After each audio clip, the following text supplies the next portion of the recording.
10, 9, 8, 7, 6, 5, 4, 3, 2, 1.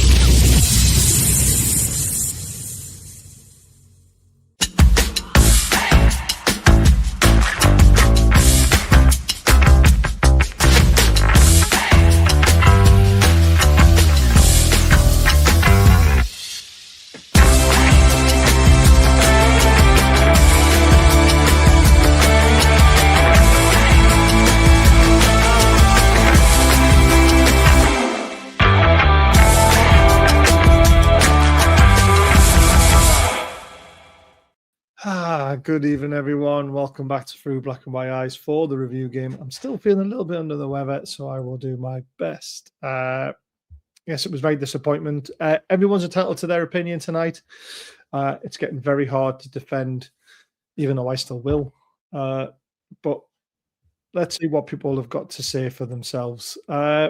Please like, share, subscribe. Hype after the show is finished. Hyping really does help because it basically tells people you enjoyed the show and that's why you're promoting it. You can also join from 99p. I also use the super chat in the bottom right-hand corner. The more money we get, the easier to keep the channel running for free and then getting guests to donate money to.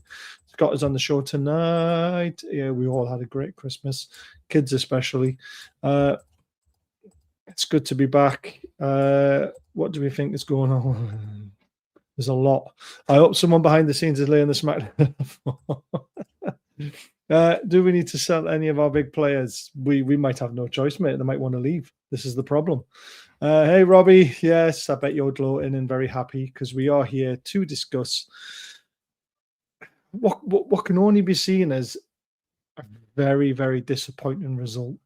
Very disappointing, especially with all the players Man United had missed. So, we'll get into it. Superfan Dan seems to be a little bit late. So I'll bring Scott in first. How are we doing, Scott? Evening, guys. You all right, boss? Yeah, I'm getting there, mate. I'm starting to eat now, which is nice. Nice. Still got a nice runny nose, though. Oh, dear. And feel like crap in the mornings, but we're getting there. I just wish that who really know now the word STFU and stop pretending they do. Opinion is one thing, pretending there are facts is another. Yeah, people hear things though, Leslie. This is the thing, and I mean, I share things when I hear things. They're not always right. Some people will share something. Some people share stupid things. Like I saw a tweet about Ryan Sterling coming on loan. I mean, come on. That is never going to fucking happen. And you would never ever see me share something like that crap. But you will see me share things that could potentially happen or I might have heard myself. So, Gary, it's great to see you. Do you have a good Christmas, mate? Yeah. Apart from this football club, yeah, I had a great one.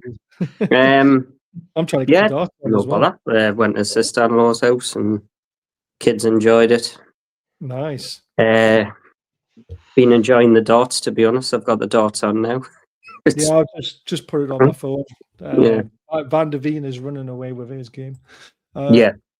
The result against Man United is typical how we have played all season, and now we are 13th. The league doesn't lie. No, it doesn't. It really doesn't. But what the league doesn't show you is what has been built over the last 3-4 years, and what the league doesn't show you what's happening behind the scenes and what is really going on. So we're going to try and debunk a few things. We're going to try and discuss the game, and then we're going to have a look at, and then I'm going to have my little rant at the end, like I like to do. But anyway, it was 200 games in charge. I bet he wish it was his 199th, and his next game was his 200th in charge, because he might potentially get a win. We have to start here straight away before we go in. No, we won't. We'll come back to it. It's just great for him to get 200 games, though, isn't it, Scott? Oh, 100%. It's flown over, though, hasn't it? Like, it has. It doesn't seem like he's been here 5 minutes, to be fair. It's really flown. I was shocked when I saw that figure. Like, there's not many managers who have managed Newcastle, Gary, who reached 200 games. No. Bobby Keegan. Trying to think of many more off the top of my head. Pardew maybe got there. Yeah. Obviously the older ones, Harvey and that, but yeah, can't think of many more. It's probably because we've had a lot of shite managers, man, over the years. Maybe Rafa had 2.5 years, didn't he, or 2 and a bit? Yeah. I think you've got to be here over 3 or pushing 4, haven't you? Plus, he's had European games. Is that Premier League or is that all? Just says 200 game in charge. I presume it's all. Right. Aye, well, it's been European games and a lot of cup games and all. So, can't think of many more who've had that target.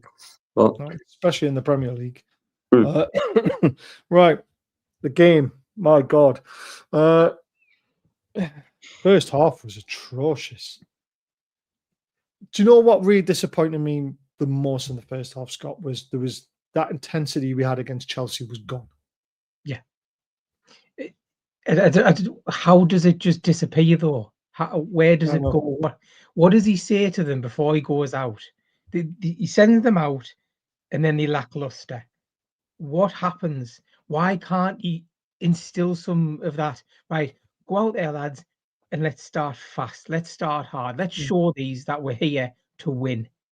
It doesn't seem to be happening at the minute.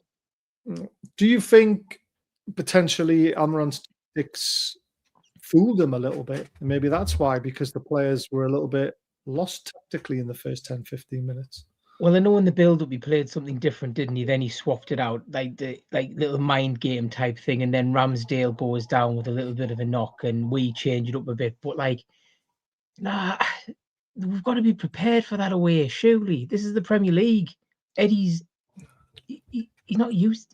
He's not an infant at this. He's seasoned. No, but when you're expecting a back three and then there's a back four, and you've noticed it in the first 10, 15 minutes, and then we've got the information across to the players because we did change. We did actually start to become the better team after we changed things up. So I'm just wondering if the first 15 minutes fooled them a little bit. Maybe. I think he's got to react quicker then. Don't let it take 15 minutes to do it. See it, react. He used to when he first came. He didn't used to wait for things to happen. He used to be on the ball. I don't know. Has he lost a bit of passion for it? Is he? Because if you look at him on the sideline at the minute, he looks a lost man, and so does Tyndall. It looks like the Chuckle Brothers. It does. It look like the Chuckle Brothers on the side at the minute. Like, come on, to me, to you, to me, to you. We've got an idea. Do you know what I mean? I don't know. Oh, it reminds me of that stupid kids program that my kids used to watch all the time. I got an idea. It just came into my head. It popped into my head. I got an idea. It's just like, come on. Oh, Jesus Christ. How's Super Fantastic? Good evening, gentlemen, and Merry Christmas to you all. Merry Christmas to everyone. I wish it was merrier. No, I've been listening for the last couple of minutes, and Scotty's not wrong. They just look disillusioned. They're looking at each other, going, Tyndall's. It just. If really Graham Jones and whoever the other assistant coaches are up in the press box and they're watching and they're sending it down, we had a comment saying, did Eddie just say no, to whatever was being proposed? They look bereft of ideas. They look like they're up against a brick wall. And I know we have a structure, Baz, we're going to talk about it, but I mean, the substitutions were telegraphed. I mean, I could have told you who was coming on. We all could have told you who was coming on. We collectively, and many of the fan base have also said, why can't we see Vissa at the 9 and Voltemata at the 10? Why can't we see them play together? Because we could see the possibility of it. Lots of people in the pub over the weekend going, why aren't they training that? And I said, because there's been no training. Their training has been on the pitch, in game time, in real time, because any day off that they've got, they're traveling to the next match or they're coming back from a away trip they haven't seen the training ground in a month. I agree. When Ramsdale went down, I was sitting there going, this isn't real. They're not actually. Yeah, I had someone on Twitter saying to me, "Why did you keep Ramsdale on? He can't kick a ball." considering he hasn't kicked the ball for 10 minutes and he actually went down for a tactical reason. You're lying, man. You can't kick a ball, get him off. And then literally within 10 minutes, we kicked the ball. He went, I think I need to be quiet now. It was funny because we could all see it. Oh, of course we could. Gary has been surprisingly quiet since I was in the studio backstage, and I know he's absolutely fuming. He's holding it together. In our private chat, I know you are. I'm happy to be here, lads. Back to you, Bess. Just. Do you agree with the first 15 minutes, Gary? Do you think that's why? I mean, I don't think there's any excuse for intensity not being there, because you can still be played off the park a little bit in 10-15 minutes as long as you're at their ankles like little Wolverines, and we just weren't. We just didn't seem to have much of a clue what was going on. I feel like everyone from the staff down to the players have had their brains took out. Honestly, I'll use something in the first 5 minutes that really pissed me off and still pisses me off now. Yeah. And I think you're right in a way. I think Amarin played a formation we didn't expect. Fair enough, he tried to change it, right? Fine. There's no excuse for the lack of intensity, because I've seen that far too many times this season. I saw it at Sunderland, I've saw it at West Ham, I've saw it at Brentford, I saw it time and again. But very quickly, do you think the reason why the lack of intensity happens and they get away with it is because they're away from home? Yes. Because if they try that at home, the fans would waff it. So you've got a lot of people saying that the Newcastle crowd haven't been the best this season, right? But the only time we turn up is at St. James's, right? And yeah, we haven't been great at home either, but at least I know I'm going to get some effort. And it's because the fans won't allow them. The fans won't tolerate it. So if Gordon's running around doing nothing, the crowd are going to be on him straight away. In the first 6 minutes, Sandro Tonali took a brilliant corner that caused ructions in the box. Yeah, they scored, didn't we? Yeah. And then the next three were fucking short. I don't know what was going on there. Is that the set piece coach, or is that us just being stupid? No, I think that's stupidity. Like, but then if I'm Eddie Howe, I'm going to the players, the next one goes in long. Yeah. But he clearly didn't say that, because the players put the other twos in short again, which led to nothing. The players are meant to sort that sort of stuff out between themselves, aren't they? But you are right. Yeah. Maybe Eddie should have said, the manager should be telling them as well. Get the ball in, And we didn't do it again for the rest of that half. Put a dangerous ball in like that, which I remember seeing that ball at the time. I'm thinking, oh, they're shaky at the back then. We didn't do it again. And that's what I mean by the brains coming out. And look, I don't know how much more we're going to go on about the first half, but there was one thing in that first half that me, you, and Ian have said for 2 years now. And I watched it. I watched the three of them do it. Tonali, Bruno, and Ramsey were watching, staring at the ball. Mason Mount in their little free line, and he was Mount went past them, went through them, went back and forward. Cunha came across. Man United fed the ball through. They're on the attack, and all three turn around like that. And this is happening game after game after game, and it's been happening for a year and a half, and he's never done anything about it in 2 years. And it's still happening. It happened at West Ham, which led to the first goal. When the ball got put through and stuff like that, when it was clear, this constant play. I'm telling you now, if Bruno Fernandes had played that game, we would have lost 2 or 3 now, because he would have pinpointed passes it would have been left, right, and centre. But it was just pish again, and it's like, I'm glad Eddie Howe had 5 days on the training ground with him, because that's what he's been whinging about the last few months. He had a nice 5 days, and that's what we get. Well, did he? Because of Christmas?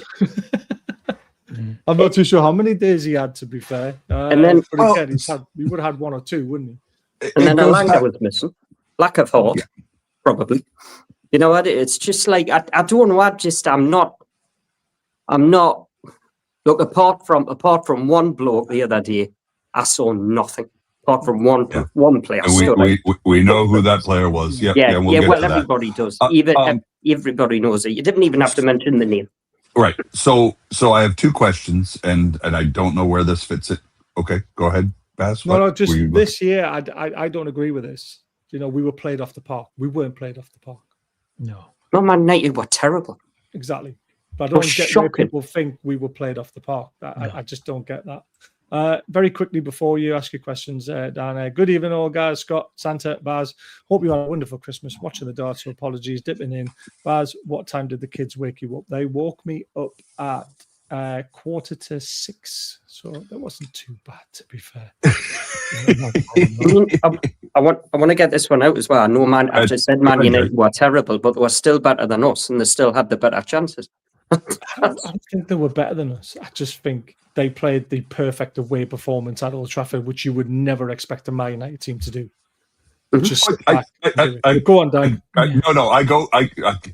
I'm with you in that Amaron threw something at Eddie that Eddie wasn't prepared for, which is funny because, I mean, he's a tactician. He looks at all those permutations and everything. But the fact that Amaron has been stuck at 3-4-1-2 or 3-2-1 for as long as he's been there and saying it's not the system, it's the players, you know, all of a sudden to switch to a back 4, completely befuddling us is problematic.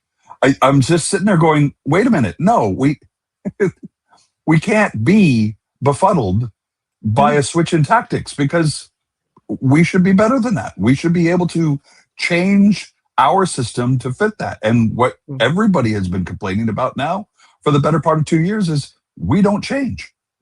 So for all of the guff that Amaron gets for not changing his system, we haven't done it in 3 years or 2 years. So in the first 10, 15 minutes, we were surprised about what they were doing. We were expecting something different. So then Eddie Howe then obviously sent, you know, Ramsdale down and then changed things up, and then we became the better team. Yep. You know, we for had about 20 minutes. For about 20 minutes, and then they scored. Yep. And then we just capitulate as per usual. And it was they scored from nothing as well. It's a long throw in into the box, which we should be used to defending because it's happening week in, week out now. It wasn't even a bullet throw into the box either. It was a loopy one. So my criticism straight away, there's 2 criticisms really. Voltamada should have been heading the ball back out for another throw in, where it came from. Should not be heading it up in the air to the edge of our box because that is dangerous. You've got to play the percentages, especially when the ball was as loopy as it was. You're not going to get the distance on it. So you defend another throw in, or you put it out there and then you defend another cross, you know, or you battle for it. The second bit that really pissed me off was the way Dorgu had all the time in the world because Ramsey fell asleep. Yeah. And That was where I was going. Yeah, I waited until I saw the replay because I didn't want to blame anyone until I saw it again. And when I saw the marking at the back post, Ramsey was clearly marking Dorgu, and he just didn't follow him. And then he had all the time in the world. He smashed it. It was a great strike. For me, though, guys, keeper should have saved it. Yeah, well, he got a strong hand to it. I agree with that. I think the keeper should have saved it. And then I heard people saying Nick Pope should come back. Look, they're both shite. And Nick Pope let exactly very similar thing in at West Ham. Same near post that he let in. And look, I'm not really bothered to play any of them. I'm not bothered anymore. Like the Pope is the better shot stopper, isn't he? Because the percentages prove that as well. I think Scott, you found the percentages, didn't you? Yeah, 73%. Ramsdale's about 45. Yeah, 45%. So and Pope's is about 75. I think Pope saves that's that a massive difference, isn't it? When you think about it, percentage of saves. Now he's had the run of games he's had as well. Yeah. Well, linking this to your linking this to what you two are saying here, I've just seen a stat that said we've had 23 big chances created against them. We've let 23 goals. So the keepers are clearly an issue. And it's not just Ramsdale, it's both of them. No, They've both been problem, disgusting this season. Pope does save more than what Ramsdale does. The thing is, though, Ramsdale probably helps us keep the ball better. But what do you want your keeper initially to do? And that's stop the ball from going in the back of the net. So, I've got to the stage now, we can't keep the ball anyway, so we might as well just put Pope back in. It's pointless having the ball playing goalkeeper when we're shy to keeping the ball. So true. Dan, is there anything else about their goal that we could have done better on? I mean, no, I'm with you in that. Dorgu had all the time in the world. We had half a dozen Man United fans in the pub on Friday, and I lambasted them because other than Dorgu taking his goal, he spent the rest of the game lying on his face on the pitch, and replays will show that nothing happened to him. There was one where he went down because Tonali, may have caught him with his pinky on the underside of the chin or something like that. It was embarrassing for as far as I was concerned. The one that he went down because he headed across, didn't he? Yeah. So I'm just I agree with you that Ramsey went to sleep. The question I was going to ask a couple of minutes ago, was, we struggled in the beginning when Tonali came back from the ban, trying to figure out how he and Bruno were supposed to play together. Was it a double pivot, and when one goes forward, the other one stays back, vice versa, or were they meant to? Once we changed whatever the tactic was, where we sat Tonali in front of the back four and let Bruno get forward more, all of a sudden we went on a run. It was great. It appears that we've forgotten how to do that, or we've lost that, or Tonali doesn't seem interested in it anymore and sitting there going, look, I'm going to go forward whatever I want. I'm not sure where the structure went away. I've seen lots of people complaining about the fact that we don't play with a six. We were playing with a six with Tonali, but now Tonali keeps getting more and more forward. And like Gary said, if he's taking corners or free kicks, it's 1 out of 5 that's a good one. The rest of them are shit. No, you put one great one in, and the rest of them, like I say, is what they were playing at. I do not know. But even then, his crosses from deep. Oh God, so frustrating. Scott. Yeah, I agree with Dan. I mean, Tonali he looks a shadow of the player he has been, but then again, they all do. I don't know. I mean, Bruno, you've pointed out before, Baz, he shoots from outside the box. It's like he's hitting pillows. He's crap. He can't shoot. He can't shoot. No, I mean, the man can pass the ball into the net, but if you want him to shoot from 25, 30 yards, it's not happening. Who's this? Sorry, Bruno. Oh. He doesn't have the technique to shoot from distance. He doesn't have the strength behind his shot. I don't know what it is, but he does not have a hammer of a left foot. You can caress the ball. Remember the one against who was it when he side-footed it into the corner when the ball was pulled back to him, right on the edge of the box, and he side-footed into the far corner. Burnley, yeah, great finish. I think it was a great finish. Yeah, but he didn't lash at it. But then if you watch him when he tries to smash a ball or tries to bend one around a defender to catch the keeper out, they read it all day long, and there's no power behind them. It's weak. Do you want to hear a mental? Do you want to hear a mental stat? Go on. Yep. But it's not a mental one, but it's just like, and bear in mind that we're only 18 games in, and there's another 18 or whatever it is to go. How many? Whatever. Halfway stage. But Tonali, no goals, 1 assist this season. Joe Linton, no goals, no assists this season. Same for Ramsey. Bruno's got nothing. 5, hasn't he? 5 and 4. 5 and 2. 5 and 2. Right. This is Premier League. This is not Europe. Bonds 3 and 0. Gordon 2 and 1. Right. Yeah. I've got the stats for the last season. Right, but you jump ahead. The huge one is Jacob Murphy. He's 2-1. He got 8 and 12 last season. Yep. Right. They're not contributing. Now, Right. Craig Hope will tell you Nick Fultamada's the problem. He's got 7 goals and 1 assist in 15 games. Yeah. Right now. The rest of them are not contributing. Bruno's the only one who was on course to beat what he did last season. The rest of them are miles away. Barnes got 9 and 4 last season. That's always been a problem, wasn't it? From like centre midfield, we've always said we're missing someone. Like 100%. I'll keep saying it. It's Szoboszlai. Someone like him who can fight a Morgan Rogers. He would be my dream signing for Newcastle United. If we didn't have PSR and Villa weren't anywhere near as good as what they are at the moment, Morgan Rogers would be the player I want us to sign because he's a special player. So they're not contributing. And they're not. You're absolutely right. And look, if just say like in 18 games time, Tonali equals what he did like in 18, what he's done now, he's going to get 1 goal and 2 assists. If he keeps going the way he's going. And look, I've watched Tonali a lot recently, and I still do rate the lad. But after he was praised to be the best midfielder in the Premier League by Paul Scholes, he's just gone backwards, hasn't he? Well, he doesn't assist, he doesn't shoot, right? He's got an engine, he can run all day, right? He reads the game brilliantly, right? Yep. Hard working, blah, blah, everything. But he hasn't got the skill that Bruno Guimaraes has. Nowhere near it, right? He can't shoot, he can't pass, he can't through ball like Bruno can. So why Dan's right, why Tonali isn't the 6 and told just to sit there, get up the ball whenever you can and lay it off to a midfielder who does the rest. I'll never know why they've stopped doing that. He can ping the ball from anywhere.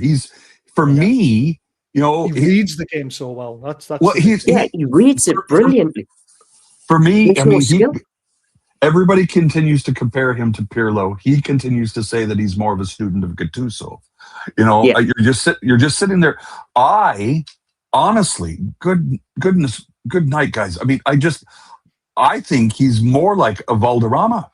He sees the pitch in a different way than the rest of us. He can ping a ball anywhere, you know, and as Valderrama got older, you know, he just sat in the center circle and pinged balls, you know, backwards, forward, sideways. It didn't matter where the ball went. He could put it on a dime and knew where it went.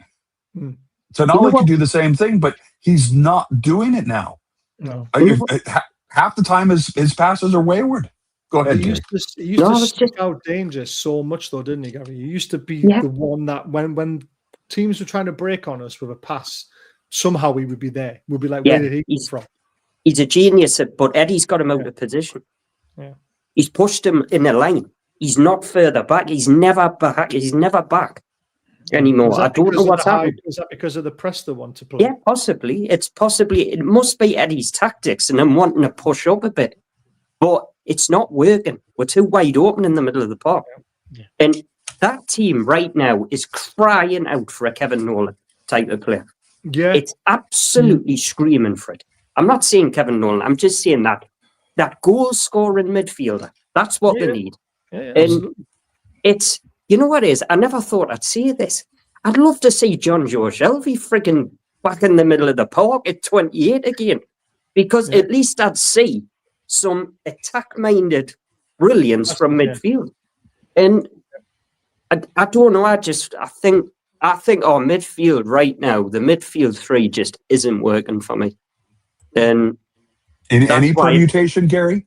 In any permutation, because we haven't seen the brilliant 3 that we've come to know and love of Bruno, Tonali, and J7. I think they're completely overrated, mate. Honestly, Dan, I think they are very overrated. When them 3 first started, I think it was fine, right? But Joe Linton's injuries have kicked in, so they've died off a bit. If you look at the start of the season, Joe Linton hasn't been on it at all this season. But what Joe Linton does is he runs forward towards Nick Fultamada, right? So he gives him support. The other 2 don't do this, right? They don't give Fultamada support. So when Joe Linton doesn't play, you need Ramsey to do it. and Ramsey trips over the invisible man when he goes into the God, I box. can't believe you did that. Yeah. And now, for me, to get what we've got now is you've got to get the best out of Nick Fulltyne for us to do anything. The wingers are too far away from him, right? They're too 100%. wide. They need to come in closer. Our best goal this We've been season. saying that all season. I don't know if you've watched what we've been saying Yeah, previously. We want to play total football. We don't want to play. We've got to play through them. Play through me. What's our best goal? Needs to be going to him, and then the runners need to be inside forwards, playing off him for his flicks. What's our best goal this season by a country mile? Gordon gets the ball, lays it to Fulltyne. Fulltyne does a cheeky, brilliant flick. Gordon runs on, plays it to Barnes, bottom corner in the Champions League. That's the best goal we've got to see. The Champions League, because we've done it twice. Yeah. Because we did it against Barcelona when it went to Murphy, and Murphy crossed it to Barnes, and he started it away as well. That was almost the exact same goal. We've got to get somebody closer to Fulltyne. The only one right now, I think, who's got the talent, who can get close to Fulltyne, get him in the game, play some through balls, is Bruno Guimaraes. He's the only one I think can do it right now. Tonali can't, Joe Linton can't, and Ramsey certainly can't. So Gary, that begs the question. We have a young man in the squad that can play that role. Yeah. Sadly, right now, he's needed it right back. And he's proved that he can do that. In the past, we had a player that everyone said wasn't good enough, but Shearer said was the glue that kept us together when Tonali wasn't available, and we sold him to Leeds. Yeah, because he wasn't good enough anymore. And so I get where you're coming from, though. Yeah. You're right. You're right. We need a Sean Longstaff in the middle of the park, right? But we don't need Sean Longstaff. What we need somebody to do is we need a look, never getting him in a million years. We need a Casado, right? That's what we need in the middle of the park. Just somebody who's going to ruffle some feathers, go away from home, get his foot stuck in, and not care, and let the skillful players do the hard work. That's what we need. And Makelele, Essien, or whoever it was for Chelsea years ago, we just don't have one. And Sean Longstaff was a good player at the right. He was right to leave. Miggy, same, right to leave. But right now, Fulltyne would work better with Miggy than he does with Elanga and Murphy. 100%. Because Miggy comes in, gives them support. Miggy would come in. What Howe's doing is, Howe's trying to play Fulltyne as if Isak's on the bloody pitch. And he's not. He's got to change it. Or he's going to have the same issue week in, week out. When Wissa comes on, he starts pumping balls into the box in the second half. What for? He's 5'6". Stop doing it. Please, Isak's playing. You're switching it. You're going the wrong way. It's so frustrating to watch them at the minute because Willock put about 4 crosses in the second half of Wissa. And it's just like Vissa's jumping in the air trying to get as high as he can. But he's 5'5" and he can't. Right. The thing is, when they play a low block, you've got all 11 men inside the box because they practically were inside their own box for the whole second half. Yeah. You need to either get right down the bar line, which we did a few times, and try and cut them back, or you have to put balls into the box and try and cause mayhem. But our crossing was just so bad. There was nothing dangerous put into the box, and that's the reason why it didn't work. Anyway, we've got to talk about this because Mike Dean actually believes this was a red card. A penalty.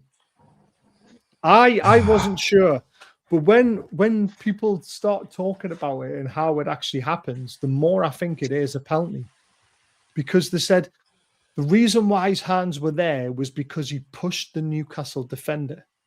Right, well, if you're pushing the Newcastle defender out the way, that's a free kick. So that's a penalty. Okay, your hands are in an unnatural position because you've pushed a player out the way, and then the ball struck them when it's going towards goal. So the more I think about this, the more I think it's actually a penalty. I kind of dismissed it straight away when I listened to the commentary, and they kind of said what I thought they would say. It was kind of like, well, his arms were already there. He didn't have time to move them out the way, the distance between the ball and the man.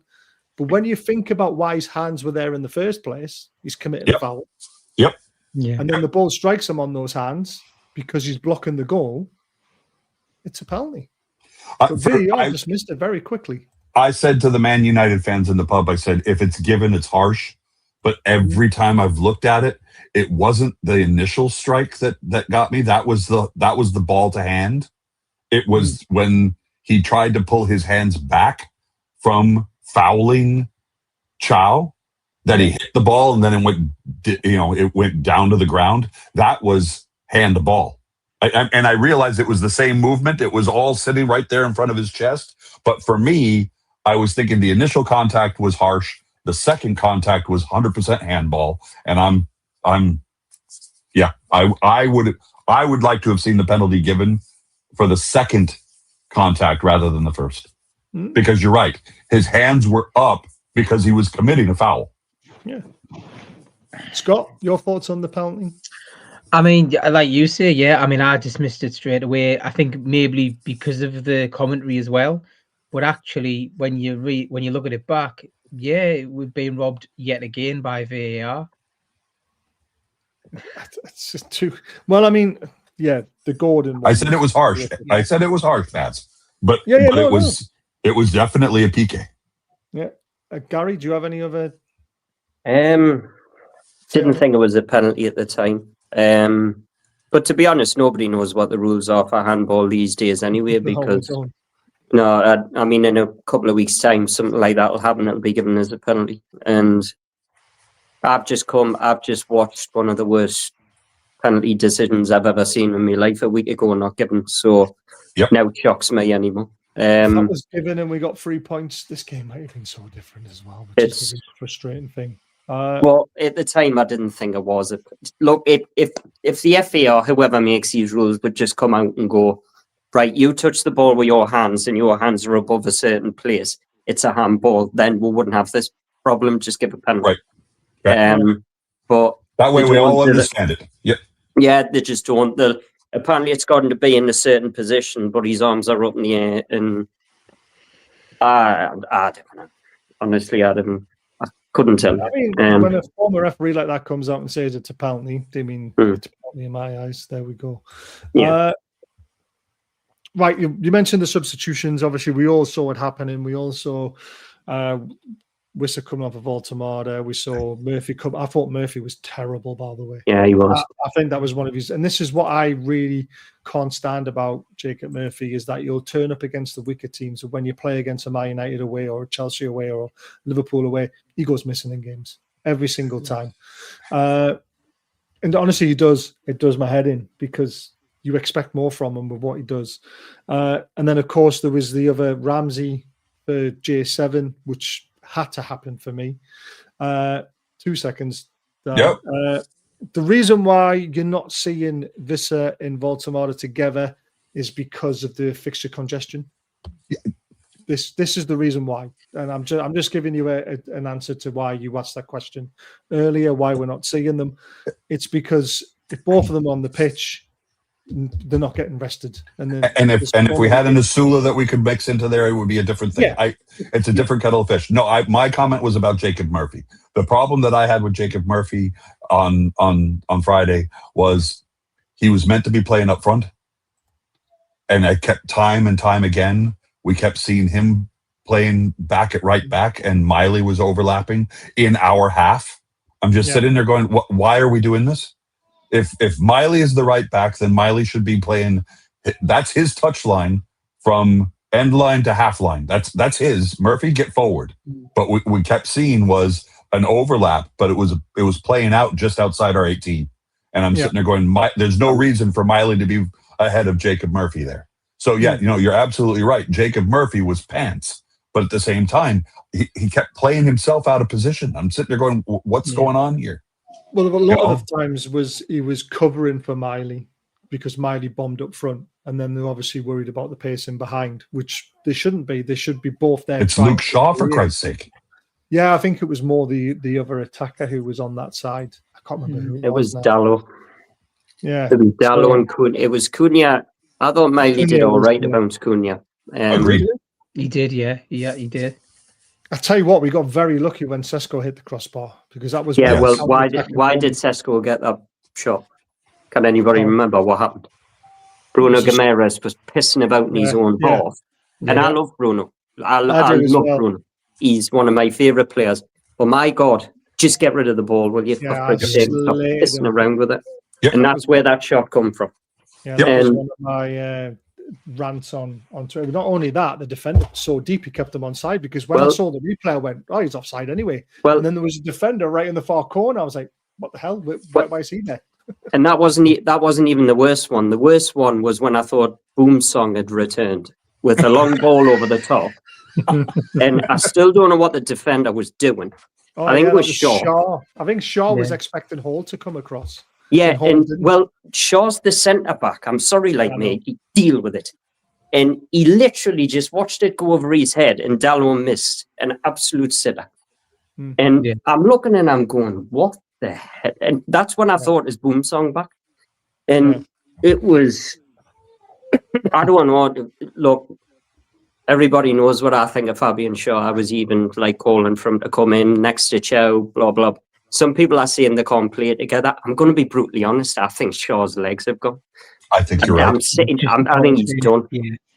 The I legs love have the gone. bloke, but I think he don't still think it's reads the game anything to well. do with a partnership. He's going. Yeah, well, He's- he is getting to that age now. He's Yeah. 34. Isn't he? 34. So, there you go. And but like, look, I never thought I'd say this, but just unless you get a defender and Botman's out, just stick with Dan Burn for the rest of the season.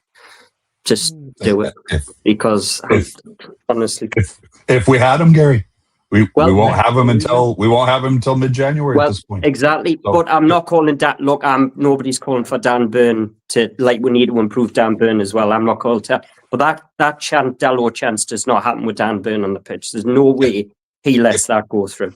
So Yeah. it's like, Hmm. I don't know.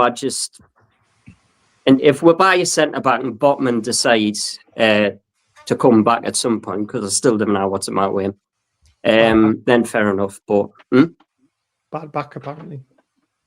No, Oh, see, yeah. Sean Neve, right? I'm sorry, right? But is Sean Neve good enough to play in the Premier League? We don't know. I Is don't know. Sean Neve good enough to don't- walk into a top six side? We don't. No. How many games has the under-21s won this season? Oh no, we've got no talent in the we've got talent in the Thank you. lower teams, right? Exactly. Alabi, who was on the bench, Alabi's a hell of a talent. Now, I don't care if he's only 16. He's on the bench in a Premier League. Bring him on and give the kid a go. I've never understood this wordy how, right? I've never been able to get my head around it. If you bring a young kid like that onto the pitch at St. James's Park, what the crowd going to do? They're going to make that Find kid him. feel like $1 million, right? That's what they're going to do. And he'll not be overawed. He'll not be worried, because the crowd will back him and give him all the praise and all the hype in the world. We saw it with both Landstaffs. We saw it with Andy Yeah. Carroll. We saw it with, you name a Geordie that came on at St. James's Park, and 50,000 Geordies roared him on. He was 10 feet tall every time it comes on the pitch. Yep, exactly right. Look, neither don't know. I just don't get this, like, bring him in and have a go, but then if you bring him in and have a go as a stinker, it's like, right, we told you so. I'm sorry, but and I've said this with past players, that I saw him in pre-season. I saw him miss a header from 6 yards. I also saw his positional sense, and he's not good enough. He's not good enough. But Baz, that's not fair. That's not fair. No, wait, hold on. Go on. You say we saw him in preseason. Mm-hmm. Half the squad that we're playing right now wasn't even in the roster in preseason. We didn't have Voltamata. We didn't have Chow. Nope. We didn't have those guys. So we haven't seen Sean Neve. We saw Sean Neve play with lesser players. We saw Sean Neve miss a header from 6 yards. Doesn't matter what other players are playing around him. When that ball comes into the box, it was perfect for him, and he missed it. Adam Armstrong, One time. written all over him. One time. At this level, you might only get one chance, and you've got to put it away. Sean Neve, for me, is not good enough. If he was good enough, he'd be already playing. Asula wouldn't be playing, because Sean Neve would be better than him. If Asula was any good, we wouldn't be selling them to Frankfurt in January. Well, I'm with Gary. If you're going to put 3 Barons on the bench for a Premier League match with no intentions of ever bringing them on, then why bother? You've brought them into the first team squad to train with them. They're obviously learning, but at some point, they're never going to get the chance if they never get the chance. I mean, And the only Baz time we've seen them play is in preseason. Baz could be right in Sean Neve. I don't know. don't know I've got either. no idea right now. But the one thing I will say is, if Sean Neve's not good enough, what's he on the bench for then? Just bring He's on another the kid. bench to fill our quarter. Yeah, well, that's fine. That's fine. But go. Trust me, there's some talent in the 16s and the 17-year-olds. Go and call a striker up, because Eddie's got no intention of bringing them on anyway. So you might as well just bring a young kid on. And we keep hearing this fantasticness about Sam Alabi. Why didn't we bring him on then? Yeah, well, I mean, he's a talent, right? And I have no doubt that he's probably going to go on loan at some point. But I don't see the only way a youngster's going to be any good is if he gets a chance, right? And look, like you said, I've seen Baz is right, Alan Armstrong, right? And there'll be more. There was a guy, I think he was called Gail Brigade-Marner or somebody like that. He had a lot of potential. He didn't make it. I've heard an endless list of players. Campbell the ginger. He was the same thing. He was supposed to be the next Alan Shearer, and he went to pot. I get it. There's one player I'm trying to think who literally we thought he was the next best thing, and it never happened. I can't think off the top of my head. He was a centre back. I just can't remember who his name is, but it was we literally thought we had another Jonathan Woodgate, and he just never made it. What, Curtis Good? No, it was somebody. Australian. No, it was somebody. He was definitely a local lad. Bugger if I remember. It was after Stephen Taylor, but it wasn't long after Taylor, because people were saying he's the next Taylor. You know what I mean? He's the next. I remember, but I don't remember the guy's name. Yeah, I can't remember his name. Frustrating.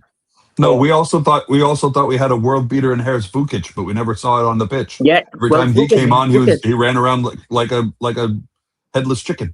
But I mean, what amazes me about Newcastle at the minute is there's nobody in that team right now. Gordon relies on pace, right? But he very rarely does what. Look, I can't believe I'm saying this name. St. Maximin does, right? And I can't. Everybody knows what I think of St. Maximin, right? But you know what St. Maximin does, right? He comes on a pitch, right? And he'll take 3 or 4 players on, right? Yeah, there was no end product. Ben Arthur, right? Lewis Hall right now is the only player on our team capable of taking 3 or 4 players on and getting a free kick or causing problems. And he did it time and again at Old Trafford. Why is our left back the only person who can do that? Yeah. Well, there was one in the first half when he ran through 4 of them, and I thought, Jesus Christ, and he played a lovely ball in down the left-hand side. And I thought, great, Gordon's going to be onto that. And it was Murphy. Yeah, well, I love Tino Livramento, right? Tino is a brilliant defender, but he's not the best gun forward. And Lewis Hall is a better footballer than Tino Livramento, and I will stand by that every time. Yeah, every time. Yeah. And Tino's the one being linked with an 80-odd million pound move. It's like, but that's because of his flexibility. We haven't got these players. And I watch them in the Premier League. I watch regular players picking the ball up and running it. Leeds had a few of them today. Where's ours? We don't have any in midfield. Oh, Leeds are good. You know what? You know why we've gotten on? You know why we've gotten on? Because Eddie Howe wants full-blown, committed, fitness, pacey players. We've got no frigging skill. There was another thing that Lewis Hall did. This is when I knew it wasn't going to be our day, is when he took on 2 players and he got to 30 yards out, 25 yards out, and he bent one brilliantly that hit the crossbar. Yep. Yeah. And when that didn't go in, I knew it wasn't going to be our day. Yeah. I mean, that was top class, that. And am I surprised Lewis Hall does it? No, I'm not. Not at all. But I just, honestly, at some point, I'll use a player yesterday. I watched him come on for City yesterday, Savino, right? He hasn't got blistering pace, but he goes past players like he has, right? And we've got blistering pace who can't go past players. It's freaking mind-blowing. But there's loads of the City fan base who don't like Savino. Exactly. I fully agree with you. And maybe I was just watching him good for 20 minutes, right? But I don't know. I just, like, it's... I mean, Gordon went past their right back quite a lot. It was the final ball. Yeah, yesterday. he's. Everything that went wrong yesterday was the final ball. I'm starting to think now, right? I've been a big critic of Gordon this season, right? I'm starting to think now it's the way he's being played. I'm starting to think it big time. I think it's the way Eddie's playing. And I think the reason is Gary Neville pointed it out yesterday, so I decided to watch it, or whenever it was. Neville said Gordon's far too wide. He's far too wide. And when Gordon gets the ball, he's coming back and he's crossing from a huge deep position. Right? Oh, it was pointless. Yeah, damn near the corner flag. Yep. Time.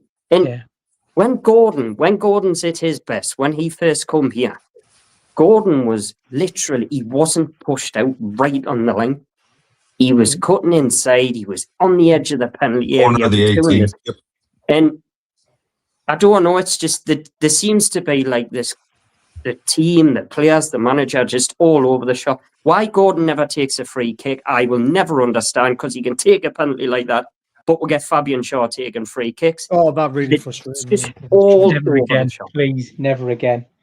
It's mind-boggling the way this club's run at the minute. I honestly, I don't get it. And Well, I'll tell you it's the like, other thing that really frustrated me, Gary. Yeah, go on. We need to get a bit of a move on. Is oh yeah, definitely. right. There was so many times around when we got the ball in around the box, loads of players made runs off defenders down the channels. Yeah.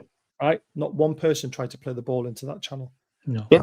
It was No like shot there. they were frightened to try and play a difficult ball through two defenders because is it the fear of failing? Possibly, but you shouldn't be playing football then. You should not be on that pitch. You should not be a Champions League player if you're frightened to make a pass. Well, the reason why I say it because this was our best move, wasn't it? And this was a ball played into the channel. Now, are you noticed something about that? Go on. Right. Gordon, terrible shot, but that's not my problem. Look at Visser. Oh, no, why isn't Harvey Barnes floating that across the 6-yard box? Not even floating it, just putting it in the corridor. Crossing it. I said that. This is the thing I put out on Twitter. I said, this was our best chance and best move of the game, but yet our decision-making in the final third was so poor because Visser on the back post goes there. That's a lack of confidence, that. I'm telling you now, it is. Gordon was in a very similar position, and he cocked it up now. He didn't know whether to shoot across. Yeah, that's when he just put wide, didn't he? And again, Voldemort wasn't charging in at the back post. That was the problem. Well, that's the issue. That's one of the issues they've got, is they seem to be trying to play the same way, and it doesn't matter whether Visser or Voldemort's on the pitch. They're still trying to play the same way, and you can't do that. You've got to change your game up to accommodate Visser and accommodate Voldemort. That's what you've got to do. You can't, if Visser's starting, you can't play like Voldemort's starting. Yeah. I mean, I don't mind if this ball's pulled back to Gordon and he buries it in the bottom corner like he should. Well, Gordon should have hit the target. I'm sorry, it was a shite shot. But the best option there for me was Visser. Oh, definitely. But if he keeps it down, the keeper probably parries it and Visser gets a simple tap in. That's the other side of it. But for me, he should have crossed it. But that was the best move of the game. And when we mucked that up, I honestly couldn't see anything other than a loss. No, I fully agree. It was, but there was a lot of chat, right, about us being outplayed, absolutely shocking on the day. There's a difference between being outplayed and being really bad to being really bad in the final third and actually playing all right, building up to it. I thought we played well in the second. I was sitting at the bar with another lad that comes in every once in a while.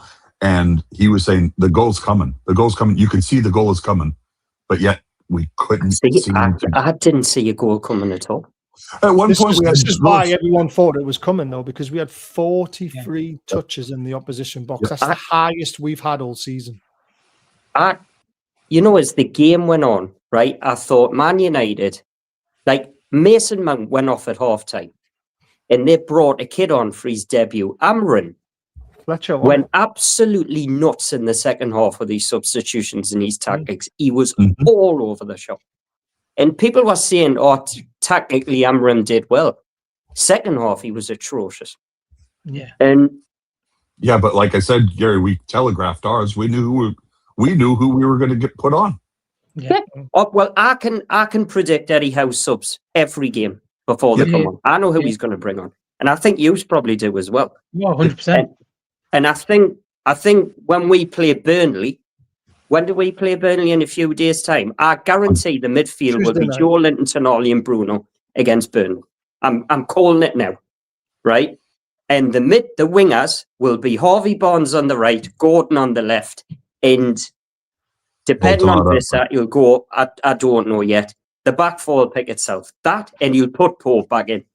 That will be Eddie Howe's starting lineup at Burnley, and I'm absolutely convinced on it. And as the game goes on, back to topic, guys, because we're running out a bit of time. Because this is where we faltered. I don't think we played badly. Because if you play badly, you don't have 43 chances. You don't have 16 shots. Mm-hmm. The issue we had was we didn't create enough clear-cut chances, one. Right. And we only had 3 shots on target. Yep.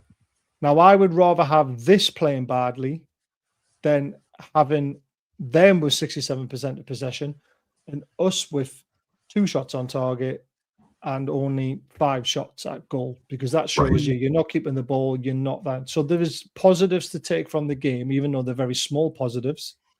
11 corners we won. It shows you we were trying to get into the right areas. We just weren't good enough. That's the problem. Like, we were missing a 10. We're missing someone who can. I was seething before the match even kicked off because I still can't understand how Anthony Taylor got posted to be the ref in that game. Just that one just bugs the shit out of me. But no, I agree with Gary. We are missing a creative element that is not coming our way. And I mean, come on, look at our team last year. Our team, I said this at the pub yesterday. Our team last year was 100% focused on making Isak successful because he was the dynamic element to our 11 that made goals happen. We lost him. We haven't replaced him. The lad that is in his spot right now is 180 degrees different a player than Isak was, and we're not playing to that strength. Do you want to hear another good one, Dan? Yeah. You know, this time last year, Isak was below goals in Baltimore. Yep. Yeah, there's another thing. But again, I bet the team goals were higher because Isak created more, didn't he? Well, Isak... He might not have the assists. I'll tell you what, Isak... Look, I'm not denying Isak's goals, right? From January to March, Isak was on fire. After the final, he was shy. Oh, he was, yeah. Before the final, before January, he was shy. So for a 3-month period, he was brilliant. As ridiculous as this sounds, the drop-off of Jacob Murphy this season has also contributed massively to what's happened. 100%. Because and it's not just his assists. He scored 8 goals last season. He's got 1 or something. Or 2. I can't remember what it was. And not so much this season, but look, I don't see any leaders in Newcastle right now. I don't see any leaders on that pitch at all. And it's no coincidence to me that Newcastle were at their best 3 years ago when Kieran Trippier was prime Trippier in the team. And the captain. Yep. Yeah, but Trippier's gone. He's finished. He's done this, that, and the other. We'll never get Kieran Trippier back. But it's just, I don't know. I think, we're missing Isak's goals 100%. Yeah. But we've got 2 bloody strikers who can score goals. It's not like we haven't. They both can score goals. We need to get the best out of them. And it's the wingers and the midfielders, for me, they need to up their game and get their fingers out of the horse and do something. Because Anthony Elanga, I mean, look, 0 goals, 1 assist. Forrest, 6 goals, 11 assists. What the bloody, I know it's a different team, but bloody hell, surely now he'll have picked up a bit. Kudus has got 8 assists now for Spurs. But they play in a different way. I watched the Spurs and Palace game, and it was counter-attack football. Just like Forest. Yeah, counter-attacking football. Forest all season, last season. That's the reason why Elanga had so much space. Well, created, because they used his pace a lot. And they use Chris Wood as the battering ram. You're right there. You're right there. But is that what Eddie Howe wants to play, counter-attacking football? Well, is that what his plan is? He bought a player that plays counter-attacking football. Now he's trying to change him into the way that he plays, and it's not working. So you shouldn't have bought him. Yeah, he shouldn't have bought him. That's the frustrating thing. Right, I want to go back to something that I've been seeing a lot of, and it's been driving me nuts. Eddie Howe is like Steve Bruce. Right. You saw what the stats were yesterday. Sorry, 2 days ago. Right. This is what Steve Bruce brings you. Right. A 4-1 defeat at Old Trafford with 27% possession, 1 big chance, 7 shots in total. Right. That's Steve Bruce football, not Eddie Howe football. Can we please stop it, because it's insulting a person who's actually won a trophy for us? And now I saw someone on Twitter saying, but he spent more money than Steve Bruce, so he should win a trophy. It's just like, oh my God, people not understand football.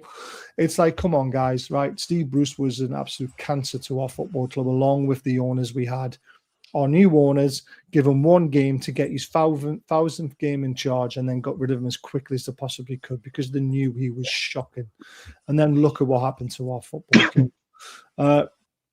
This is how the table looks now. I mean, it doesn't look pretty. I'm not going to lie to you.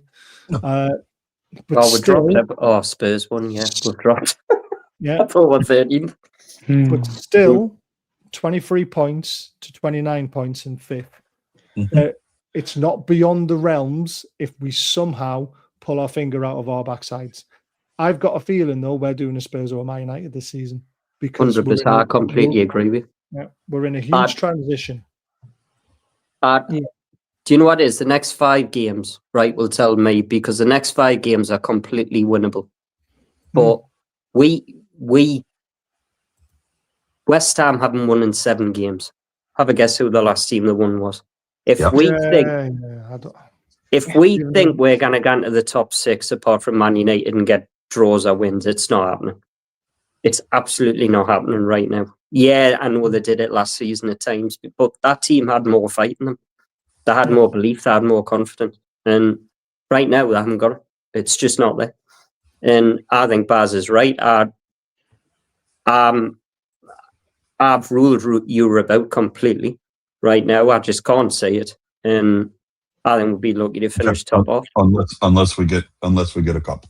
That's it. If the owners decide to buy 3 or 4 players in January, then fair enough, but they won't. But I agree with Bass fully. I think we're heading for a Man United Spurs season, and I think this might be the summer finally where Newcastle wake up and decide we can't keep doing what we're doing and buying players who are good for a dressing room, who are work hard, this and that. It's time we started buying Mavericks, and it's time we started buying actual footballers. Because right now, Eddie Howe wouldn't play Eden Hazard because he doesn't work hard enough. Possibly. Scott, what do you make of the table? Do you see us? Like we say, it's a transitional season. It is going to be a Man United Tottenham season. You can just see it. We're not going to put that run together. We've been waiting for it to come and waiting for it to come and and it's just not happening. But it's definitely not Steve Bruce football. I mean, that is a total insult to Eddie Howe. 3 or 4. I can't believe people still try to say that in the put pictures of morphing him into Steve Bruce and that. I'm like, what? Did they watch Steve Bruce like we did, or did they just Probably not? Probably not. I really think these are probably post-takeover people who just want success and have never actually been where we've been with this club and have not seen what we have witnessed. There's people who have been in a lot worse situations than we've been in as well. Carver, McLaren, no fucking Kinnear. Joe Kinnear, yeah. I mean, it's been worse. They make us sandwiches today. Do you know what it is? Look, you can think of what you like about Eddie Howe. I've said time and again recently, I'm on the fence at the minute, but I'm willing to give Howe till the end of the season, because it's pointless right now getting rid of Howe, because we need somebody. You need to think about this. We're comparing him to that useless sod. Honestly. No, there you go. No, Gary's dead on, head on the nail. Right there, he was. With Bruce, you were disappointed before the team sheet was even announced.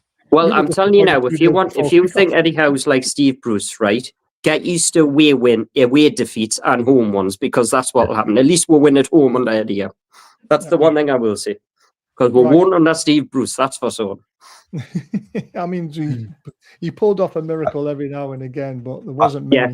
Yeah, because St. Maximum had his one game and 6 performances. Callum Wilson pulled him out of it as well. Honestly, and Callum Wilson got him out of loads of straight as well. But anyway. Right. This is another reason why, all this Eddie Howe out stuff is someone said he had a purple patch. That's the reason why we've got so many points. I mean, that is some fucking purple patch. Yeah. 199 points out of 120 games, 5th best in the Premier League since the takeover. Well, almost since the takeover. 25th of October 22 to 27th of December 25. That shows you how prolific he is at winning points. That's above Man United, above Chelsea, and Chelsea have had £1 billion spent on their squad. I mean, Villa, for me, Emery is showing how classy of a manager he is. They should be nowhere near where they are because of the PSR issues and things like that, but he's just showing how good of a manager he is. Yeah. And he has an unbelievable player in Morgan Rogers, he really does. But he bottled our job, and that's why I will never say I'd want him over Eddie Howe, because Eddie Howe came to us when we were literally on the bones of our arse. Yeah. And he kept us up, which was incredible. And then there's this, this is from someone who used to be a reserve player for Newcastle United. Be careful what you wish for, be disappointed, be annoyed, question why the away form is so bad. However, let's just remember when shit hit the fan not so long ago, which is far worse than what's going on now, and no so-called big names wanted the NEFC job in case they failed and their egos were ruined. Eddie Howe had the balls to take that challenge, and a challenge he took like a duck to water and give us all the best memories of our entire lives. In normal life, when people are going through a tough time, what do? Cut them out of your life? No. You support them through thick and thin. Hard times may get you down, but they will not last forever. This is the first sign of a wobble, and things aren't going our way in the league, and spoilt brats are out beating their drums for a change. What did Man City do last season, who are serial winners with Pep when they won 1 in 10 games, losing 7 of them? They stood by him. Same with Villa, who never won a game until the end of October, from the end of October to the beginning of December, losing 5 out of 8 games. They stood by him. He's now won 11 out of 12 or 12 out of 13. Unbelievable. So let's get to the end of the season and see where we are, for fuck's sake. I wouldn't fancy going into a battle with some of the War fans, like they down tools far too easily. No wonder other fans think we are wankers. You know what? I'll say one thing to that though is, bear in mind this is purely this Eddie Howe thing is purely online at the minute. From what I can gather at the ground and away from home, I'm not hearing this at all. There are whispers in certain people, but it's not. Yeah, it's loud. I hear his name shouted a lot in the ground and away from home. So. And apparently Eddie Howe does not go on social media. So this is a very clearly some people are unhappy, but you know what I mean. I think it's still think he's getting the backing of the crowd, the ground. The way I see it, you can be angry, you can be critical, you can be constructive in your criticism, but just blatantly shouting Eddie Howe out, he's this, he's that, and then you question these people and you say, well, who would you have take over? Oh, I don't know. There's nobody available. There's nobody available right now. So, stick with Howe. And Klopp's available, I suppose, in a way. But I wouldn't have Klopp. Not the way that he turned into. 300,000 people showed up on that parade. And I would say that the Eddie Out Brigade, it counts for less than 1% of that. Yeah. But the one thing they're the ones that are the loudest because they have their soapboxes. That's it. Yeah. But then the one thing I will say is football doesn't stand still. Football, you've got to evolve as a football club. It doesn't stand still, right? And just because we've had good pasts, look, you've got to move on. It's the same with players. Fabian Shaw's a brilliant defender, but he's coming to the end. So we've got to move on. We can't just keep players because they were great for it. And it's similar with the manager. There is, it's the first wobble since we've had Eddie Howe, like the proper wobble. See?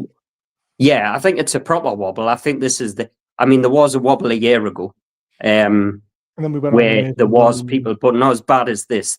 This is a wobble where I'm seeing a lot of like videos from high up people. It's gaining a bit more steam this time, isn't it? Idiots. Yeah. You just want clicks. You just want interaction. It is gaining a bit more steam from higher ups. Yeah. Look, if you told me right now, oh, by the way, Pep Guardiola has decided he wants to take the Newcastle job, well, fair enough, right? But there's nobody, right? It's all well and good getting a manager. I've been here before. I've heard with Robson and people like that. If there's a top-class manager available, then fair enough, but there is not a top-class manager available. You'll end up with Graham Jones because Tyndall won't take it, so you'll end up with Jones. And look how well that went. Yes, we don't want it. No. So just get to the season. Let Eddie try and sort this season out. If he doesn't, then look at the end of the season, have discussions, whatever. But that's the owner's job. But getting rid of him now makes no sense to me. Agreed, 100%. It doesn't. I mean, a lot of people say Glasner. I mean, I've watched Palace a lot. They do play decent football, but if you want our football club to be moving forward, why would you want to take a sideways step to Glasner? Well, because I was a big fan. I was a big fan of Glasner, and I still am. But I've changed my mind the last couple of days, and it's not because of results. I still think he's doing a bloody good job. I'm just wondering if he's the manager. We need somebody to take with the next level, right? And I'm not sure he's big enough to take us to the next level. I'm seeing Areola. No. Look how far they've fallen as well. Yeah, no. Well, if we want to go, look. Man City went from Emery's next level, right? But it's not going to happen. No, it's not. But what you got to look at the Man City where they did it. They went from Mark Hughes to Mancini.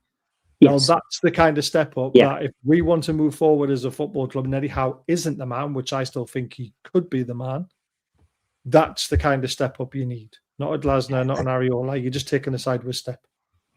I go back to Fergie wasn't Sir Alex Fergie for the first 5 years that he was at Man U. No. And I realized that football was different 40 years ago when he was in charge of Man U for the first time. But at the same time, this quick change, changing managers more often than you change the oil in your car is not going to solve anything either. No. Well, the one thing I will say is I think we're coming up with the 5th year of Howe soon. Yeah. So it's not like this is just like chopping and changing managers like Forest and Spurs have done. This has been a long-term thing. Now, we could be reaching the end where Eddie Howe has took us as far as he can. It's hard. It's possible, right? But, I mean, I'm 50-50 right now. I'm not getting rid of him right now. I'm 50-50 for the summer. I mean, where you at, Scott, with it? Where, me? Yeah, where you at? Like I've said, he's got enough credit in the bank, but he's spending it. And I think we need to give him January, give him the summer and next season. If things don't start changing after next season, then you've got to look to see who's about. But you don't sidestep to a Glasner, you don't go to an Areola. You've got to step up to an Emery or somebody like that. Stick with him, give him another 2 seasons. You've got to back him. You have to back him. I think you'll get it right. He's going through a wobbly patch, and like you say, you don't get rid of your family when you go through a wobbly patch. You stick with them. Yeah, get behind him. I'll tell you why Areola and Glasner aren't the right fit. Look at Spurs. Everyone thought Thomas Frank was going to be the best man to take on them and push them forward. They haven't started well. I think I know what's going to happen, but I don't think it's going to happen in the summer. I think I know what's coming. Yeah. Go on. And I think there's going to be a swap. Swap? That's my opinion. I think England job. I think Howe's going to take the England job and we'll end up with Tuchel. That's what I think is going to happen. Would you take Tuchel, Gary? Yeah. I like him. I like Tuchel. I think he's got that absolute bite about him. And I think he's done a canny job for it. He's not frightened of big players, people. He's not scared to, nobody will come in and tell him what to do. Bellingham tried it and he told him to piss off, basically. Yeah, so he will do what he wants and nobody will tell him otherwise. But I've just got this feeling Tuchel signed an 18-month contract to manage England, which is a strange contract anyway. The World Cup. He just wants to try and win the World Cup. Yeah. That was his thing. And there's no doubt in my mind that England will want Howe next. There's absolutely no doubt in my mind he's the next choice. And I can see it happening. But didn't we talk about on the channel that, Piff could sort of give him sort of a golden handshake? Look, Eddie, that's what you've done. Go to the England job, mate. You're going to get offered it. And it would be a nice way for Eddie Howe to go. I'm still Eddie Howe in, but I do think you're right, though. I've said Tuchel will manage us at some point. I do think that as well. I've looked at that. But look, people think I'm talking shite, and that's fine. But it's football's he's saying you'd rather keep Eddie Howe than have Tuchel. He's not saying you're talking shite. Just you would rather not have Tuchel, not have Eddie Howe. So because it's opinions on managers, isn't it? Yeah, exactly. It's all about everybody's opinion, right? If it's not like Howe's like Bruce, you know what I mean? I mean it's just nonsense. But if you want Eddie Howe out, right, and you don't think he can take us to the next level, that's your opinion.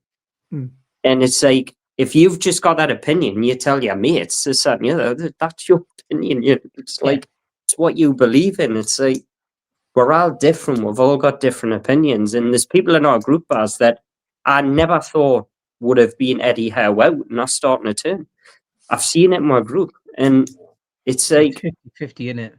Yeah, well, and I've seen some people in our group who've been Eddie out for about 2 years. So it's like, it's one of those. It's like, but I'm starting to see people turn that I didn't think would turn. But it is what it is. It's frustration, Gary. It's just frustration. Well, yeah, I mean, look, I'm telling you now, it's not just Eddie. Them players need a kick up their arse and all. I'm sorry, and if they didn't want to fight for their shirt anymore, then they can bugger off now. If you don't want to be here, I'm sorry. It's like we'll go and get some people who want to be here.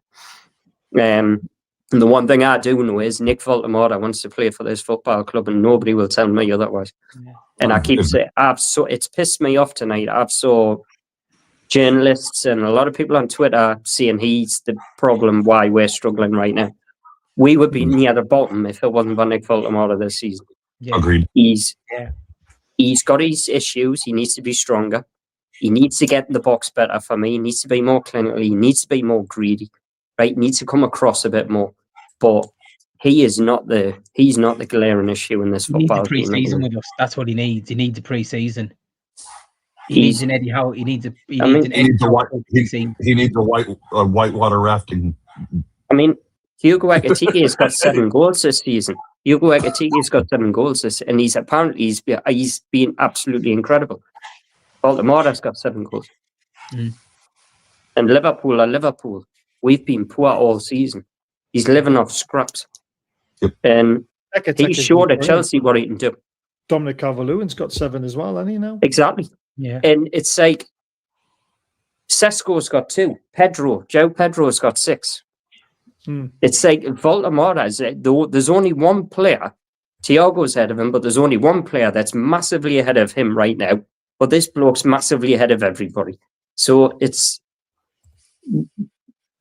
Honestly, I'm just like blaming him for why we're struggling right now. We're not creating big chances. It's just, I mean, come on, man. Let's look at see the what happens wingers with in the Burnley. midfield. So we're completely down on the goals and assists from last season, big time. Yeah.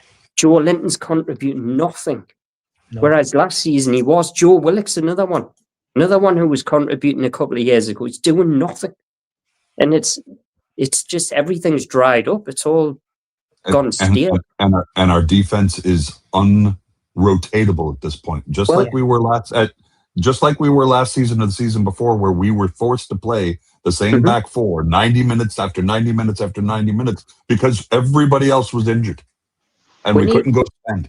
Look, I get it now. We can't do it right now, but Lewis Smiley now has become a player where he's becoming undroppable.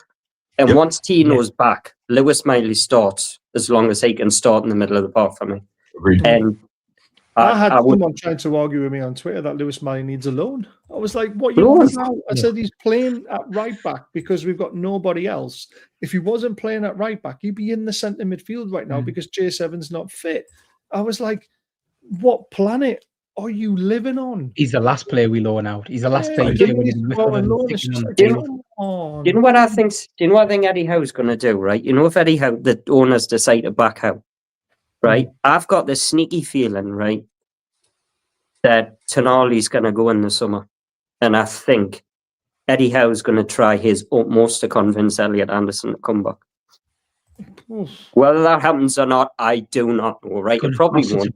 But I have no doubt in my mind that he, even if we don't get Europe, he's going to try to get Anderson back at this football club. And there's your Maverick. Well, but he's not a Maverick now, though, is he? No, he isn't. He's the creative. He's the creative that Gary was talking about. You know what he is? He's a six. Is the creative player at Forest. Anderson is a six, and he plays like that. He's a six. He's a six, Dan. He plays in a six. You can use Bruno as your. But then that allows Bruno to go further forward. Deep line. So Anderson covers every blade of grass on that pitch, but he does everything else as well. He's literally leading the stats everywhere. Look, he'll probably get into City or something. But I have no doubt in my mind that if Tonali goes, right, I'd like Tonali to stay. I still rate him, right? I still think he's a fabulous footballer. And I do want him to stay. But I don't know, something's telling me that Howe will not sit back if he's still manager and not attempt to get him back. I can't see it. That's a cracking question. That's a cracking question. Yep. Scott, here's a question regarding Howe.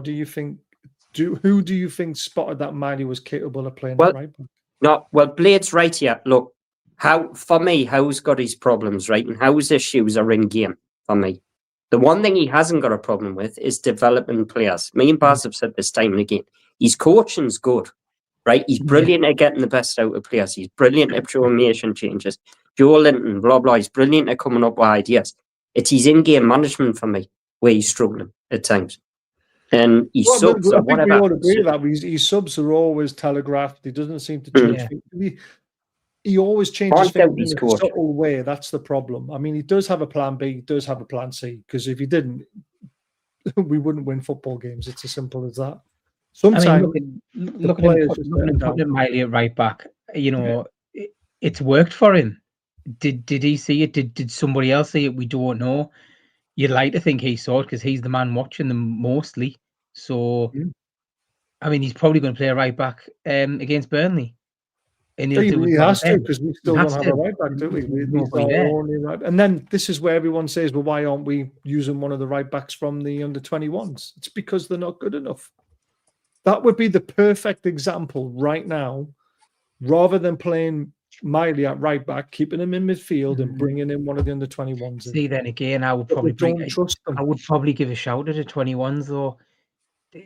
The one thing I will say is we've got Leo Shahar who's been on the bench right now.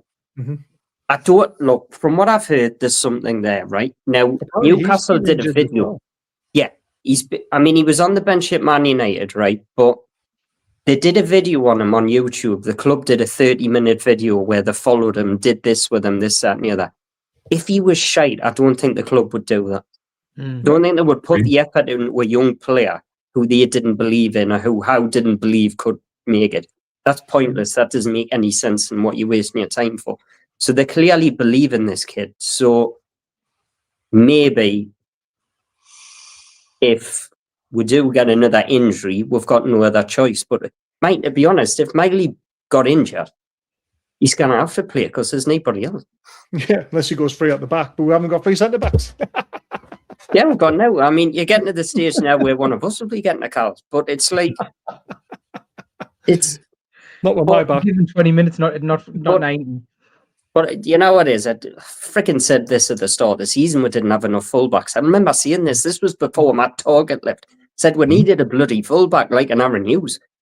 Well, we've been saying that for ages. But there we go. For in-game management, he spotted something was wrong at Man U. He then had tactically await for an opportunity for Ramsdale to go down to get his instructions onto the pitch. And it's not the first time he's done that. He's also told Pope to go down a few times in the box and get tactical changes onto it. And then, sometimes we go on to win the game and sometimes we don't.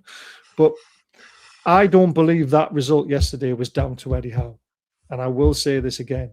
It was down to the players not being good enough to play out a low block. They couldn't turn it around. Yep, they couldn't turn it around. Man United were more dogged than we were. They fought for every ball. They seemed to win every ball. Every time the ball went into a gap, there always seemed to be a Man United player on it. For me, two times we saw Gordon wait for the ball to come to him rather than him go to the ball. Yeah. Look, somebody said to me the other day, who would you keep at Newcastle in the summer? And you would be good at lose right now. I still believe in Nick Voldemort, Lewis Hall, Lewis Miley, and Bruno. Everybody else, as harsh as this sounds, Malik Chow, sorry. Everybody else, I'm not going to lose sleep over. I'm going to be brutally honest. I love Tino, but I think £80 million. The more I think about it now, I think £80 million for Tino Livramento is a lot of money. I'm going to be brutally honest. Hell of a lot of money, but the reason why he's worth that much is because of his versatility, isn't it? Like Dan said. Well, earlier, he can play left back, he can play right back. He's a very good defender. He's not Hakimi. He's a very good defender. He's just not the finished article going forward. He seems to be like a jigsaw when he gets near the box. I mean, if Lewis Hall left, I'd be absolutely devastated. Oh yeah, as a left back, yeah. Good. But I don't know. I just maybe Newcastle this is the season to have a crap one, and there's no Europe, and we've got to go out and get talented footballers from the scouts, basically. And the last time we did that, we ended up with Isak and Botman and Bruno and stuff like that. So it might not be the worst thing in the world, but I keep hearing rumours that the owners are going to go for it in January anyway. They're going to back him. So I heard that rumour before. Let's see what happens. Let's see what happens. Our last game of the year is on Tuesday. And I have a good feeling about Tuesday. Mine, if we get beat on Tuesday, I'm keeping up with it. I am due. I don't have a good feeling about Neither do I. I think we're that bad. Do you know what it is, Dan? I think Man United were that depleted, right? I think Burnley will be stronger. Honestly, I really do. I've got a bad feeling about Tuesday. I don't trust these players at all right now. St. James's Park's different. Away from home, they're toothless. Yeah. And as negative and as harsh as this sound, and now the players will turn up in the semi against City. They'll have a gun. They might even sneak a draw or win, but they'll get pummeled in the Etihad. They'll absolutely fold because it's not in them at the minute. I don't know why. It's just not. And I am cautiously optimistic. I am. No. Listen, no. Look at what happened when Vissa started in the cup. I'm interested to see what I'm interested to see what happens. The problem is, I believe in Vissa and I believe in Voldemort, right? Even though I originally didn't want Vissa in the summer, I thought it was ridiculous paying that money for him. But they cocked it up the summer, and Isak's situation just completely blew it out. But I just think we're going to have the same issues again. I think Vissa will do stuff, right? He'll do different things to Voldemort does, but the service will still be shite. Yeah. It'll still be absolutely rotten because the wingers and the midfielders will do exactly the bloody same thing. And look, if Eddie Howe comes out and changes it completely, then Newcastle might actually win the game.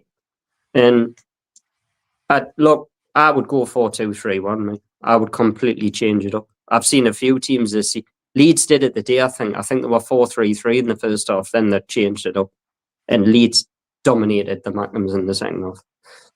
So, and that's not going to be easy either. We play them next week. And if we're not up for Leeds, we're in for a shock now because they'll be up for. And at St. James's Park, I still think we can take anyone. Oh, I agree with you. But I know one thing, Baz, Leeds are not going to just turn up and get pummeled. It's not going to happen. It's not the Leeds way. And the way we're playing at the minute, if we go into a game against Leeds and we've just been beaten at Burnley and like you've got in Palace isn't going well, or whoever we'll play next. I don't know. It's a big 5 games though. My worry is we play fucking Wolves in 4 weeks, 2 weeks, 3 weeks time, and then buggers still haven't won a game this season. You can guarantee what's happening. So I'm relying on West Ham to cock up and get beaten a few weeks time because it's coming. It's absolutely coming. Dr. Newcastle. Yeah, well, Wolves haven't won all game this season. We've got to go and play them in 3 weeks' time at Wolves, and they're still winless in the Premier League. Yeah. You know what's coming, don't you? Turn up Newcastle. Here we go. We'll doctor Newcastle will turn up, and there you go. The thing is, though, Wolves have actually started. I mean, they give Liverpool a scare. Yeah, they've started just in time, haven't they? Yeah, it was like. Guys, notice who came off the bench though. Strand Larson. He didn't start. No, he didn't start. No, because he's been shite. And apparently he's been absolutely stinking. And maybe he had his head turned. Mm-hmm. Oh, he should have made the move when he decided to sign a massive contract. The idiot. To be honest, I think we've been lucky there, and I was all for him in the summer. I think we've been very lucky. He looks bloody awful. Does now. Right, guys, we've gone well over. We are not playing bloody ATM. Final third needs improved, and we need some players back. Yeah, if we improve the final third, goals will come. We've seen us score goals in games. It's just getting it right. And we've been through patches like this before where we created chances and couldn't score. We just need to just start creating more chances and we'll start scoring goals again, guys. It really is that simple. Football is that easy at times, but it looks really difficult when it's not working. So let's hang in there. I'm hoping we're back tomorrow night with Graham Bailey to do a transfer show pre-January. Forgot all about it myself, but we did book it in for the 29th. I've messaged them. I haven't heard back yet, so we'll see what happens. Let us know. Yep. Yeah, we'll do. Yeah, so hopefully Graham Bailey tomorrow night. Tuesday night, I'll try and do a watch along because it kicks off at 7:30, so it'll be an interesting. I might go to the pub to watch that one, so we'll see. And then we'll have to work it out because it's coming to New Year as well. So this is the problem. Lots to look forward to, guys. Just keep an eye on the channel. Hit the thumbs up button, subscribe. Gary, thank you for coming on again. It's great to see you again. Great to have your opinions back on. Same as you, Scotty Boy, and of course, Superfan Dan, the man. Thank you, everyone in the chat as well, who have been amazing. And we'll hopefully see you tomorrow night. Fingers crossed.